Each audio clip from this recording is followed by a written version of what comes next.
दिवस उनको मैं नमस्कार करती हूँ, वे भी मेरे ही गुरु हैं। उन्होंने मुझे अनेक जन्मों में सहज योग पर बहुत कुछ सिखाया है और उसी के फलस्वरूप इस जन्म में भी मैं कुछ कार्य कर सक रही। गुरु ब्रह्मा गुरु विष्णु गुरु देवो महेश्वरा गुरु साक्षात परब्रह्म तस्मै श्री गुरवे। आद्या शक्ति ने जब सब सृष्टि की रचना की, सारी सृष्टि रचना करने के बाद जैसे एक राजा अपना सारा राज्य फैलाता है और उसके बाद भेष बदल करके इस संसार को देखने आता है, उस तरह आदि शक्ति भी बार बार संसार में अवतरित। लेकिन चाहे शक्ति कितनी भी ऊंची हो, उसे एक मनुष्य गुरु की जरूरत है। मनुष्य का स्थान उस शक्ति से भी ऊंचा। अगर शक्ति को मानव रूप धारणा करनी है तो कभी उसे पिता के स्वरूप, कभी उसे भाई के स्वरूप, कभी उसे बेटे के स्वरूप पाकर ही वो संसार में आई। सर्वप्रथम ऐसा ही समझे कि ब्रह्मा विष्णु महेश तीन देवों से जब सारी सृष्टि की रचना की, उस वक्त इस संसार में फंसे हुए लोगों को बाहर निकालने का विचार आदि शक्ति के मन में आया कि ये तीन तत्व अगर किसी तरह से एक साथ जुट जाएं और उनमें गणेश जी की बालकता, उनकी अबोधिता, उनका इनोसेंस उतर जाए तो हो सकता है कि एक बहुत बड़ा कार्य करने वाले गुरु इनसे निर्माण हो। सती अनुसया के रूप में उनका साक्षात ये एक ही ऐसी सती संसार में है जिसने ये इंसान को तारण का विचार एक बहुत बड़ी। ये तीनों बालक अनुसुया के पास, अनुसुया का अर्थ यह है जिसमें असूया नहीं, जो किसी से मत्सर नहीं करता, जो सर्वतः प्रेम होता है, उसमें मत्सर आदि, क्रोध आदि ऐसे नगण्य क्षुद्र विचारों का कहाँ से स्थान है। जिसमें कोई भी असूया नहीं, ऐसी अनुसुया, उसकी परीक्षा लेने ये तीनों भी ऐसा कहा जाता है कि उनके दरवाजे गए और उस वक्त उन्होंने अपने तेज बल, ये तेज बल क्या था? ये यही माँ का प्रेम, अत्यंत दिव्य शक्तिशाली माँ का प्रेम जो उन पर बरस पड़ा और वे छोटे बच्चे हो गए। उन्हीं का एकाकार स्वरूप श्री दत्त महाराज है। एक अजीब सी विभूति है, इसका कि कितना भी वर्णन किया जाए तो कम है और समझाया जाए तो भी समझ से परे। ऐसे त्रिगुणों से भरे हुए श्री दत्त महाराज आदि गुरु के रूप में संसार में आए और उन्होंने अनेक बार इसकी शिक्षा दी कि भव सागर को किस तरह से पार किया जाए। कल मैंने आपसे बताया है कि हम संसार में अनेक धर्म बना करके लड़ाई कर रहे हैं। इसी एक श्री दत्त के अवतार अनेक बार संसार में आए। उनमें से जैसा कि मैंने आपसे कल बताया था, राजा जनक जो कि जानकी जी के पिता थे, वे भी और कोई नहीं थे पर इन्हीं दत्तात्रेय जी के अवतार। उसके बाद मच्छिंद्र नाथ, आपने नाम सुना होगा, वे भी उन्हीं के अवतार। उसके बाद जोरास्टर जो 3 बार संसार में आए, वे भी उन्हीं के अवतार। उसके बाद मोहम्मद था जो कि साक्षात उन्हीं के अवतार थे। और जब उनसे बहुत बार पूछा कि भाई तुमसे भी तो पहले कोई आए होंगे, तो उन्होंने कहा कि आए थे, एक मोहम्मद था। फिर उनसे पूछा कि भाई उससे पहले कौन था? कहने एक मोहम्मद था। मोहम्मद माने जो प्रेज होता है, जिसको प्रेज लगती, जिसकी प्रेज की जाती, जो स्तुति पात्र है, वही स्तुति पात्र है जो संसार का तारण करे। वही सारे मोहम्मद जो आए थे, वही सारे दत्तात्रेय जी बार बार संसार में आते हैं। उसके बाद नानक, गुरु नानक, उनकी अगर आप वाणी पढ़ें, उनकी अगर आप बातें पढ़ें तो आपको आश्चर्य है कि उन्होंने हर बार सहज में ही बात करी। उन्होंने कहा कि सहज समाधि लीला। उन्होंने ही कहा है, काहे रे बन खोजन जाई, सदा निवासी सदा अलेपा तो है संग समाई। पुष्प मध्य जो बास बसत है, मुकुर माही जस छाई, तैसे ही हरि बसई निरंतर, घट ही खोजो भाई। घट ही खोजो, अंदर ही है, अंदर ही उसे प्राप्त करो। हम तो कविता गा रहे हैं, गाना गा रहे हैं, जो उन्होंने हमें डिस्क्रिप्शन दिया था उसे रटे जा रहे हैं।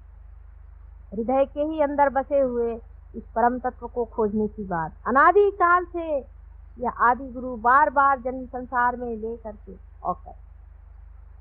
मोहम्मद साहब की जो लड़की थी, कल भी मैंने बताया है, इसके बाद शिया जाति शुरुआत। मुसलमानों में शिया नाम की जाति, शिया शब्द जो है वो शिया से आया। शिया से आया हुआ शब्द शिया हो गया। शिया माने सीता जी। आप अगर यूपी में जाएं तो सीता जी कोई नहीं कहता है, सिया जी सब कहते। सियावर रामचंद्र की सब सिया का नाम लेते। वो स्वयं सीता जी की स्वयं आदि शक्ति। और उनके जो दो बेटे हुए थे, हसन और हुसैन, जिन्होंने कितने ही दुष्टों का नाश किया। उसके बाद तंग आकर के जब वो भी मर गए, उसके बाद दूसरे जन्म में उन्होंने सोचा कि अहिंसा को प्रस्थापित किया जाए, हिंसा से कुछ काम नहीं बना। एक नया एक्सपेरिमेंट करने के लिए उन्होंने बुद्ध और महावीर के रूप में जन्म। एक्सपेरिमेंट ही होते। नानक साहब के बाद एक 50-60 साल पहले अपने इस महाराष्ट्र देश में ही शिरडी के साईं बाबा, ये भी साक्षात दत्तात्रेय जी के ही अवतार। इसका आपको अगर प्रमाण चाहिए तो अगर आप पार हो जाएं और उसके बाद आप किसी पर भी हाथ रख के देखें तो एक ही तरह के आपको वाइब्रेशन से ही आप सबको जान सकते हैं। जैसे आपके पास आंख होना जरूरी है कि किसी के आप आकृति देखें, उसका रंग देखें, उसी तरह से आपके पास ये वाइब्रेशन आने की जरूरत है जिससे आप संसार के सब गुरुओं को जान सके और जान सके कि कौन सच्चा गुरु है और कौन झूठा, कौन उस आदि गुरु दत्तात्रेय जी के अवतार साक्षात है। कहने को तो आजकल हजारों गुरु संसार में आ गए, किसी के कहने से कोई गुरु नहीं और किसी को मान भी लेने से वो गुरु नहीं। गुरु शब्द ही का अर्थ बहुत ही बड़ा, इसको समझ लेना चाहिए। आज इसी पर मैं आपसे बातचीत करना चाहती हूँ कि गुरु कौन और कौन गुरु नहीं। गुरु शब्द का अर्थ ही ये है कि जो हमसे बड़ा, जो हमसे ऊंचाई पे बैठा हुआ है। जैसे ऊंचाई पे बैठा हुआ पानी अकस्मात नीचे उतर आता, वो अपनी सतह को ढूंढने के लिए, अपनी सतह पे सबको लाने के लिए हमेशा लालायित है। आप पानी को किसी ऊंचाई पे रख दीजिए, वो चाहेगा कि उसी ऊंचाई पे सबको। यही गुरु का अर्थ। ऐसा जो नहीं तो गुरु होने हमसे ऊंचा वो हर मामले में होना, एक ही मामले में नहीं। इसलिए आजकल जो गलो गली और रक्तो रक्ती हम लोग गुरुओं को मान रहे हैं, उनको याद रखना चाहिए कि गुरुओं की हजारों पहचान। जो गुरु परम तत्व की बात करते हैं वही साक्षात गुरु हैं। जो परमात्मा की बात करते हैं और परमात्मा ही की ओर आप उठाते हैं वही गुरु हैं। जो लोग आपसे रुपया पैसा लेते वो गुरु हैं। जो अपनी वाणी का रुपया लेते हैं वो गुरु कभी भी नहीं हो सकते, क्योंकि ये वाणी परमात्मा से आई हुई बहुमूल्य चीज है। इसकी कोई भी कीमत आप नहीं दे सकते। जिस दिन आप इसकी कीमत दे सकें, ये परमात्मा की चीज नहीं। आप परमात्मा को बाजार में जाके खरीद नहीं सकते। याद रखिए, आज हम लोग इस तरह के हजारों लोगों के सामने खड़े हुए हैं जो परमात्मा के नाम पर पैसा कमा। इससे बढ़ के अधमता और नीचता संसार में कुछ भी नहीं। परमात्मा के पांव के ठोकर के बराबर भी संसार का कोई सा भी सामान, कोई सी भी वस्तु, कोई सी भी चीज अगर हो तो उसे हम मान सकते हैं कि हम परमात्मा को देखें। जैसे अभी हमारे घर पे कोई साहब आए थे, बड़े भारी महान गुरु अपने को बना करके, और मुझसे कहने लगे कि माता जी आपके तो घर में सब चीजें हैं और आप तो बिल्कुल साधारण गृहिणी जैसे रह रही हैं, तो आप कैसे परमात्मा की बात करें? मैंने तो ये त्यागा, मैंने तो वो त्यागा, मैंने तो ये छोड़ा। मैंने उनसे कहा कि वाकई अगर तुम त्यागना जानते हो तो तुम ये भी जान लो कि इसमें से जो भी जो भी चीज तुम सोचो कि मेरे प्रभु के चरणों के धूल के बराबर भी, उसके कणों के भी बराबर है, तुम उठा के लो, लेकिन तौलना बराबर। इधर उधर देखा उन्होंने, ये वो देखा, उसके बाद सच पका गए। मैंने कहा क्यों, कोई चीज नहीं मिली? नहीं, उसके बराबर तो कोई नहीं। फिर मैंने कहा उनसे कि तुमने छोड़ा ही क्या बेटे, तुमने क्या छोड़ा जिसका झंडा सुबह शाम घुमा करके और काशाय वस्त्र पहन करके और ये सर में बाल मुड़ा करके और दुनिया भर में चिल्लाते फिर रहे हो? क्या छोड़ा तुमने? यही पत्थर, ये मिट्टी। असल में सहयोग इसीलिए घर गृहस्थी में बैठे हुए साधारण लोगों में ही पनपता है। जो अपने झंडे गाड़ते हैं उनमें कभी भी सहयोग नहीं आता। जो लोग सहज सरल भाव से रहते हैं, परमात्मा के दिए हुए ऐश्वर्य में, उसके आनंद और सुख में सहज से प्रेम पूर्वक रहते हैं, ऐसे ही लोग, ऐसे ही मध्य स्थिति के लोग परमात्मा को पाते। गुरु का मतलब अब आपको समझना चाहिए कि जो लोग काशाय वस्त्र पहन करके पैसा इकट्ठा करते हैं वो लोग कभी भी गुरु नहीं। जिनके पास टूटी हुई साइकिलें थी और आज इम्पाला में घूम रहे हैं वो कभी भी गुरु नहीं हो सकते। जो आदमी परमात्मा को पाया हुआ है वो चाहे जमीन पे सो जाए और चाहे वो महलों में सो जाए, आराम से। इसीलिए जनक राजा का मैं आपको एक उदाहरण, जनक राजा के पास में नचिकेता करके एक बड़ा भारी आर्थ गया था।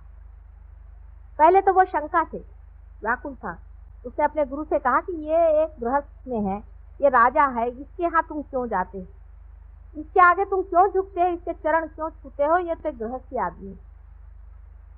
तो उन्होंने उनको कहा कि अच्छा तुम राजा जनक के यहाँ जाओ और उनके यहाँ, आप जानते हैं कि उनको विदेही कहा जाता है, देहाती। नचिकेता जब उनके साथ जाके रहा, उसने देखा कि इनका इतना ऐश्वर्य है, इतना पैसा है, लोग बाग खाना पीना खा रहे हैं, आराम से रह रहे हैं, राजा सब खाना खाते हैं, घूमते हैं फिरते हैं, बाल बच्चे हैं, ये आदमी कैसे हो सकता है परमात्मा को जाने। दूसरे दिन उसने कहा कि मैं तो जा रहा हूँ, अभी इसी वक्त मैं चला जा रहा हूँ, मुझे यहाँ रहने का नहीं। कहा अच्छा चलो पहले नहाने तो चलो, नदी पे नहाने जाए। उनको अपने साथ सरजू नदी पर नहाने ले गए। नदी में नहाते वक्त एकदम से किसी ने आके बताया कि हे राजा तेरे तो घर में आग लगी, रजवाड़े में सारी आग लगी हुई। राजा जनक ने कहा कि लगने दो, अभी तो मैं ध्यान में हूँ। हंस के कहा, जरा घबराए। उसके बाद लोगों ने कहा कि सब तुम्हारे घर वाले भाग गए, आग तुम्हारी तरफ आ रही। तो उन्होंने कहा जाने दो, अभी तो मैं ध्यान में। उसके बाद उन्होंने कहा कि अरे भाई आग यहाँ तक आ गई, तुम्हारे जो बाहर आभूषण और वस्त्र पड़े हैं ये भी चले जाएंगे, वहां जो रक्षक थे वो भी भाग गए। तो ये नचिकेत जो अंदर नहा रहे थे, उनके एक दो जो कपड़े बाहर पड़े हुए, वो उन्होंने सोचा अगर ये जल जाए तो मेरा क्या हाल होगा, तो भागे बाहर। उन्होंने अपने कपड़े पकड़े, तो भी ये ध्यान नहीं मत। जब ये लौट के आए, इसको बड़ा आश्चर्य, तो उसने उनसे पूछा कि राजा आपको कोई चिंता नहीं कि आपके कपड़े आदि सब कुछ जल जाते और फिर आप क्या ऐसे ही घूम? तब उन्होंने कहा जो मिथ्या है वो मिटने ही वाला, तो कोई बचाने की जरूरत नहीं, जब तक है रहने दीजिए और नहीं है तो जाने। यही बात है। जो गुरु मिथ्या को मिथ्या नहीं समझते हैं उनके पास आप क्या ढूंढने जा रहे हैं? हमारे ससुराल में एक किस्सा है कि एक बार ऐसा हुआ कि कोई बाराती आए और बारातियों ने कहा कि हमारे ये कुछ आप ऐसी व्यवस्था करें कि हम दही बारात खाएं। बारातियों के ज़रा नखरे होते हैं और जाड़े के दिनों में लोगों ने कहा कि भाई इस वक्त दही बड़ा बनाना बहुत मुश्किल है, क्योंकि जाड़े में दही बड़ा शाम के वक्त बनाया नहीं जाए। कब बस हम तो दही बड़ा खाएंगे, अब इसी वक्त लाइए आप दही बड़ा। तो एक बाबा जी वहाँ रहते थे, उनका पता चला, उन्होंने बाबा जी बुलाया कि भाई आप किसी तरह से इंतजाम करें। तो कभी मैं मंगा तो दूंगा लेकिन उसके बाद मैं रहने वाला नहीं। अच्छा ठीक है मंगा दीजिए। उन्होंने एक खिड़की बंद कर ली, दूसरी खिड़की बंद कर ली, दरवाज़ा बंद कर लिया और उसके बाद कहा कि देखो आगे आपका दही बड़ा खाई। वहाँ सब दही बड़े आ गए, लोगों ने दही बड़ा खाना शुरू कर दिया, बड़े खुश हुए। बाबा जी भाग रातों रात बाबा जी जान बचाकर भाग। लोगों को समझ नहीं आया कि बाबा जी क्यों भागे। दूसरे दिन सवेरे वहाँ मांग लोग होते हैं, एक शूद्र जाति होती है जो आती है और खाना वाना सब बटोर कर ले जाए। वो आए और उन्होंने देखा बर्तन वगैरह को, कहने अरे हमारे कुल्हड़ कौन उठा के लाया, फिर तो हमारे कुल्हड़ थे, कौन उठा के लाया। वो जो विवाह था संपन्न तो हुआ था, इससे लड़की विदा हो गई, नहीं तो कोई लड़की को भी विदा नहीं कर। वजह ये थी कि सब लोग बहुत नाराज हो गए, कहने लगे कि ये कौन लेकर के आया। हमारे पूर्वजों में समझ लीजिए हमारे पिता के ही थे, लोग इन सब चीजों में विश्वास ही नहीं करते थे। इसे भानामती कहा जाता था महाराष्ट्र में। पहले ऐसी चीजों में कोई भी विश्वास नहीं करता था कि ऊपर से कुछ चीज चली आ गई और उन्होंने दही बड़े खा लिए। अब क्या परमात्मा को कोई और धंधा नहीं दही बड़े खिलाने के सिवा? आप लोगों को भी सोचना चाहिए कि आप लोगों को दही बड़े खिलाने का ही उनको एक धंधा बचा हुआ। जब आप किसी को इसलिए गुरु बनाते हैं कि वो आपको 200 रुपया पकड़वा देते हैं, मैं कहती हूँ ऐसे ही दाता लोग अगर हैं तो इस देश का इकोनॉमिक प्रॉब्लम ही सॉल्व कर दीजिए, सबको दीजिए। घड़ियां मंगाते हैं स्विट्जरलैंड से बनी हुई, एक भगवान से बनी हुई घड़ी मंगा दे तो मान ले। इस चीज को सोच लेना चाहिए कि हम लोग उसी सुप्रीम को पाना चाहते हैं, उसी परम को पाना चाहते हैं। पर आपकी भी तो खोज इन्हीं जड़ वस्तुओं में, इन्हीं पत्थरों में है, इसीलिए आप इन लोगों को गुरु मानते। रुपया भी जाता है, पैसा भी जाता है। जब आपका सब पैसा निकल जाता है तब आप मेरे पास आते हैं। कल एक स्त्री आई थी, आपने देखा था किस तरह से नाच रही थी, कूद रही थी। मैंने कहा आप क्यों आई भाई? कहने लगे क्या करें, आप तो हम ऐसे हो गए। मैंने कहा अच्छा है, लोग पागल तुम्हें बनाए और पागल खाना मैंने खोल रखा। तुम वहां क्या खोजने गई? क्या नाचने कूदने से परमात्मा मिल सकता है? हमारे मानव के जितने भी कायदे कानून बने हैं उसमें उन लोगों को इसका अंदाज ही नहीं है कि मनुष्य कितना घृणित हो सकता है। जिन्होंने भी बनाए बहुत शालीन और अच्छे शुभ लोग थे, उन्होंने उस घृणता को और उस दुष्टता को पहचाना ही नहीं कि मनुष्य अंदर से कितने गंदे कामों में फंसा हुआ। अगर वो लोग जान जाए तो नए कायदे बनाने पड़ेंगे इन लोगों को सबको पकड़ने के लिए। ईसा मसीह को तो इन्होंने उठाकर सूली पे चढ़ा दिया, तो आसान था, लेकिन इन लोगों को तो कोई पकड़ ही नहीं पाता, जो रात दिन आपसे रुपया खसोट करके और आप लोगों का सर्वनाश करने पर लगे हैं। और कल आपके बच्चों को पागल खाने में भेजने के लिए तैयार बैठे हुए। कभी आप लोग इधर भी आंख उठा कर और सोचिए कि ये क्या है। परमात्मा के नाम पर जड़ वस्तुओं को बांटना कहाँ की भलमानसियत। आप भी क्या कभी सोचते नहीं? कलयुग में तो मैं सोचती हूँ कि मनुष्य के पास इतनी प्रगल्भ बुद्धि है, इतनी उसके अंदर सूझबूझ है, क्या वो सारी अपनी बुद्धि को बेच खाता है कि वो समझता नहीं कि ये एक तरह का मेस्मरिज्म है और एंटाइटमेंट है, जिसकी वजह से हम ऐसे पागल जैसे उसके पीछे भाग रहे हैं और अपने अंदर झूठे बिल्कुल मिथ्या ही विश्वास अंदर में करके कि हम बड़े शांति में बैठे हुए हैं, अपने से भी भुलावा कर रहे हैं और दूसरों से भी भुलावा कर रहे हैं। जब आप रियलाइजेशन हो जाता है तो बहुत दूर जाने की जरूरत नहीं, बहुत पढ़ने की जरूरत नहीं, आप समझ सकते हैं कि आप रियलाइज इसमें आपने एक दर अंदर से शांत है। मैं देखती हूँ कि इतने लोगों के गुरु हैं और 30-30, 40-40 साल में हार्ट अटैक आकर के लोग मर जाए। असंभव की बात है। अगर आप में रियलाइजेशन का जरा सा भी तत्व एक बार जाग उठा है तो हार्ट अटैक तो क्या कोई एक्सीडेंट भी होना मुश्किल है। ऐसे ऐसे उदाहरण हमारे अंदर है। एक छोटा सा लड़का अभी परसों बता रहे थे कि ट्रेन से आ रहा था और ट्रेन पूरी उलट गई। जिस डिब्बे में वो बच्चा था उसमें से एक भी आदमी को चोट भी नहीं और वो पार गई। आपके ऊपर देवता मंडराना चाहिए। अगर दिव्य नहीं उतर सकता तो ऐसा रियलाइजेशन क्या। अब हमारे ही लोग आप जानते हैं कितने ही पार हुए हैं, कैंसर तक की करते। कोई विशेष बात नहीं, कोई विशेष हमारे ख्याल से बात नहीं। सिर्फ यही है कि इनको इसमें इंटरेस्ट नहीं है किसी को क्योर करने में, उनको रियलाइजेशन में ही इंटरेस्ट है, क्योंकि जो आनंद आपने पाया है वही आप चाहते हैं कि सब पाए। सहज नहीं है। अगर आपके पास रुपया पैसा है तो आप चाहते हैं कि रुपया पैसा खर्च करें, लोगों को खिला पिलाएं। ऐसे ही रियलाइज सोल भी चाहेगा मन में कि दूसरों की भी जागृति करे और पार करे और कर सकते। अगर आपके अंदर लाइट आई है उसके लिए कसम लेने की कोई जरूरत नहीं। कस्तूरी का अगर सुगंध आ रहा है तो उसके लिए कोई आपको कसम लेकर कहने की जरूरत नहीं कि यहाँ पे कस्तूरी का सुगंध।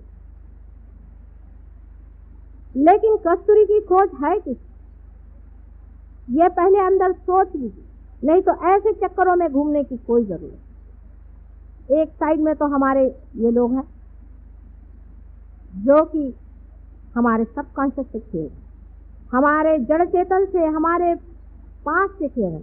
मैं ऐसे भी लोगों को जानती हूँ, इस खोज में मैंने बहुत गुरु घंटालों को देखा।